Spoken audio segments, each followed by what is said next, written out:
18ஆம் படி கருப்பசாமி துணை. என் தங்கப்பிள்ளை, இந்த கருப்பன் இப்போது உன்கிட்ட பேச வந்தது சும்மா பொழுதுபோக்குக்காகவோ நேரத்தை கடத்துவதற்காகவோ சொல்லப்படும் சாதாரண வாக்கல்ல. இது என்னுடைய சத்திய வாக்கு.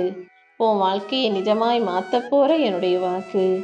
நான் சொன்னது முழுவதையும் கேட்டு முடிச்ச 1 மணி நேரத்துல உனக்கான நல்லதை நிச்சயமாக நான் நடத்தி முடிச்சு கொடுத்தே தீருவேன். நீ கண்டதையும் சிந்திச்சு கவலைப்பட்டுக்கிட்டே இருக்காம இந்த நாள் நல்ல நாளாக இருக்குன்ற நம்பிக்கையோட இந்த வாழ்க்கையை வாழ ஆரம்பி. இன்னும் பல விஷயங்கள் உன் வாழ்க்கையில மாறப்போகுது. தோல்வி வந்தாலும் வெற்றி வந்தாலும் எதையும் யோசிக்காம உன்னை தூக்கிவிட நான் இருக்கேன்ற அந்த நம்பிக்கையோட கடந்து போய்கிட்டே இரு. என்னையே கதின்னு நம்பி வந்த உன்னை எப்போதும் கைவிட மாட்டேன். இப்போதைய சூழ்நிலை உனக்கு சாதகமா இல்லைனாலும் இனி வரும் காலங்களில் உன் கைகள் தான் ஓங்கி நிற்க போகுது. இப்போது உன் வாழ்க்கையில நான் வேதனைகளையும் சோதனைகளையும் கொடுக்குறேன்னா உன்னை சுற்றி இருக்கிற மனிதர்களை நீ அடையாளம் கண்டுபிடிச்சுக்கணுங்கிறதுக்காக தான். நீ போகிற வழியில உனக்கு தெரியாமலே உனக்கு துணையாக நான் வந்துக்கிட்டு தான் இருக்கேன். நீ எப்போதும் யாராக இருந்தாலும் சரி, அதிகமாக பேசாமல் அளவோடு பேசினாலே உனக்கு மதிப்பும் மரியாதையும் கிடைக்கும். உன் வார்த்தைகளுக்கும் முக்கியத்துவம் உண்டாகும். ஏமாற்றம் அடைஞ்ச உன் வாழ்க்கையில் உனக்கு ஒரு நல்ல மாற்றத்தையும், முயற்சி செஞ்ச விஷயங்களில் உனக்கு நல்ல முடிவையும், ஏன் மேலே நம்பிக்கையோடு வாழ்ந்துக்கிட்டு இருக்க உனக்கு நல்ல வழியையும் காட்டுவதற்காக தான் இந்த கருப்பசாமி உன்னை தேடி வந்தேன். யாராவது உன்னை குறை சொன்னாங்கன்னா அவங்கக்கிட்ட நீ கோபப்பட வேணாம். அவர்களுக்கு நீ தப்பு செய்யலை, நீ தப்பான ஆள் கிடையாதுங்கிறத வார்த்தைகளில் புரிய வைப்பதற்கு பதிலாக உன் எண்ணத்திலும் உன் கண்ணிலும் கருத்திலும் காரணமாக காரியத்தோட எல்லா வேலைகளையும் சிறப்பாக செஞ்சுக்கிட்டு நீ வாழ்ந்து காட்டுனீனா அவர்களுக்கு அதுவே பதிலடியாக இருக்கும்.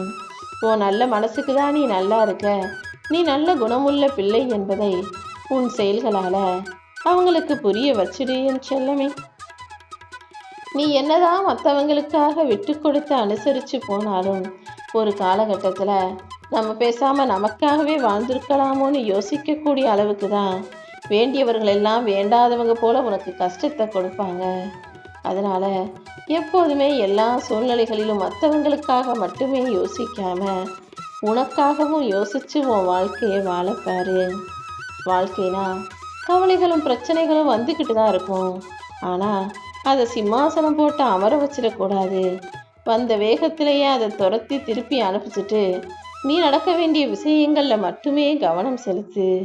என் முகத்தை பார்க்கும்போதே உன் மனசில் இருக்கிற சோகம் சுகமும் எல்லாமே மாறுவதை உன்னால் உணர முடிகிறதா? சோகம் மறைஞ்சு போய் சுகமும் சந்தோஷமும் அதிகரிக்கும்படி நான் செய்கிறேன். என்னையே சரணடைஞ்ச என் அன்பு பிள்ளையான உன் வாழ்க்கையில் இனிமே நீ கலங்கும்படியோ கவலைப்படும்படியோ எதுவுமே நடக்காது. உனக்கு கரம் கொடுத்து வரம் கொடுக்க நான் வந்த பிறகு இந்த கருப்பசாமியை மனசில் நினச்சிக்கிட்டு நீ சந்தோஷமாக இருக்க பழகு. மாதம் முழுவதும் கஷ்டப்பட்டு சம்பாதிச்ச காசு 10 நாள் வரைக்கும் கூட கையில் நிற்க மாட்டேங்குதுன்னு கவலைப்படாத. எல்லாரும் எதுக்காகவோ கடன் வாங்கினா நீ உன் கஷ்டத்துக்காக தான் கடன் வாங்குற. கூடிய சீக்கிரம் இந்த கஷ்டத்தை உன் வாழ்வில் இல்லாமல் போகச் செய்து உன் இஷ்டப்பட்டபடி நீ உன் வாழ்க்கையை அழகாய் எளிமையாய் சிறப்பாய் செல்வ வளத்தோடு வாழும்படி நான் செய்கிறேன். முடிஞ்ச வரைக்கும் வாழ்க்கையோடு போராடு. வாழ்க்கை ஏதாவது ஒன்று உன்கிட்ட இருந்து இழக்கத்தான் செய்யும். ஆனால் நிச்சயமாக கூடிய சீக்கிரம் நீயே நினச்சி பார்க்காத அளவுக்கு ஏதாவது ஒரு அற்புதமான விஷயத்தையும் சுவாரஸ்யமான நல்ல விஷயத்தையும் உன் வாழ்க்கையில் உனக்கு நடத்தி கொடுக்கும். உன்னை உயர்த்த போகிற காலம் வெகு தூரத்தில் இல்லை. நிச்சயமாக நானே உன்னை நல்ல நிலைமைக்கு உயர்த்தி காட்டுறேன்.